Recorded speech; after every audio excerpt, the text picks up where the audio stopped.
Hi, my name is Maisie, and I'm a concept artist on the world building team. Hi, my name is Rayla, and I'm one of the writers on the world building team. Last time we did our Targon update, we kind of gave a broad, high-level overview, so this time we're going to dive into the details that bring the faction to life.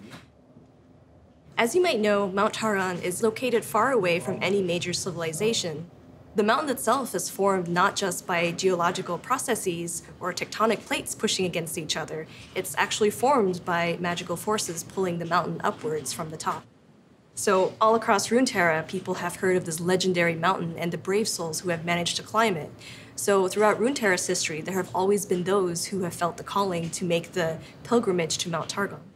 Because Mount Targon is such a mythical place, so many people are drawn to this region.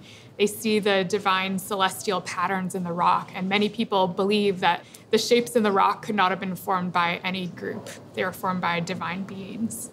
When we were developing Targon, we wanted to make sure that the geography of the region was well represented and balanced between harshness and livability.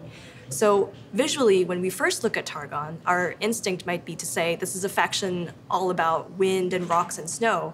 In actuality, the lower slopes actually contain a lot of greenery that can support an ecosystem of animals and people, especially in the summer when the meltwater from ice at the higher elevations trickles downward and forms these lush green oases. So it might not be the most comfortable of lifestyles, but it's definitely somewhere you can survive in. Those who live at the base of the mountain are called the Rakkorzy. They're an ancient people who long ago have felt the divine calling of Mount Targon and have decided to settle on its lower slopes. This is the tribe that would-be climbers assimilate into in the process of acclimatizing to the area. The Rakkorzy have evolved these specialized traditions and have this vast wealth of knowledge for survival in this very harsh climate. So nearly everybody on the base of the mountain is somebody who believes in the sun as this deity. They're part of this religion known as the Solari. The Solari believe that the sun is the source of all life and that all other light sources are false. There's also an elite warrior arm within the Solari known as the Raharak, and Leona is their commander. So there's another religion on Mount Targon as well, known as the Lunari. This is a much smaller group because they've been persecuted for generations by the Solari, and they actually have to hide in enclaves around the mountain. So one example of a Lunari person is Diana, who was actually raised Solari, but encountered these hidden, forbidden texts that talked about these moon worshippers. So she was condemned as a heretic by the Solari, and she's now trying to bring the Lunari back to power. So at the top of Mount Targon is a portal to another realm where there are these divine beings known as aspects. These aspects are celestial beings that sometimes will imbue mortals with divine power if they deem them worthy. And these aspects are embodiments of different concepts. So for example, Pantheon is the aspect of war, Diana is the aspect of the moon, Leona is the aspect of the sun. And they gain power from these celestial entities as well. So because being chosen by an aspect is such a dramatic and life-shattering event, many of the Rakkorzy elders actually encourage members of the tribe to try and make the climb up the mountain. It's an extremely rare occurrence for anyone to make it to the top of the mountain, much less be chosen by an aspect. So something like this would occur perhaps about once in a century. Most climbs start with a leaving ceremony when a climber crosses an ancient and sacred threshold and says goodbye to everyone and everything he's ever known.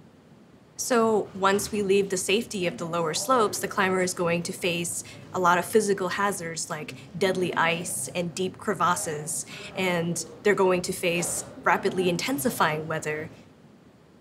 Well, some of the unique things that we might come across as a climber would be a frozen lake, perhaps, that has been pulled up vertically by the force of the mountain moving upwards over the centuries. So as the climber moves upward, the terrain is going to become vastly more vertical, and this is when the influence of magic becomes more prevalent. The landforms are going to become more twisted and alien-like, and the climber might start hallucinating with unresolved fears, desires, or memories coming back as visions to haunt them. And this is the aspect's way of using the mountain to test the climber's worthiness before they reach the top. So you can see this play out in Tarek's comic on Universe, where he ascends the mountain and he encounters each of these different zones on his ascent. He also encounters both physical and spiritual tests as he has these hallucinations that he has to fight against. Every aspect of the climb is so dangerous that many people die on the mountain and their bodies are left there. Because of the magical gravitational pull of the rock, the bodies are actually subsumed into the rock formation, becoming these weird, grotesque shapes that serve as warnings to future climbers. Most people who ascend the peak and are successful enough to survive that journey actually see nothing at the top. They just see empty rock.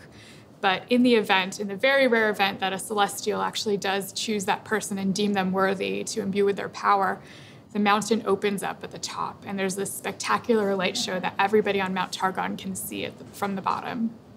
Because this event is so rare, the fact that Pantheon, Leona, Diana, and Tarek have all become aspects is a sign that the Targonians perceive a great threat to Runeterra.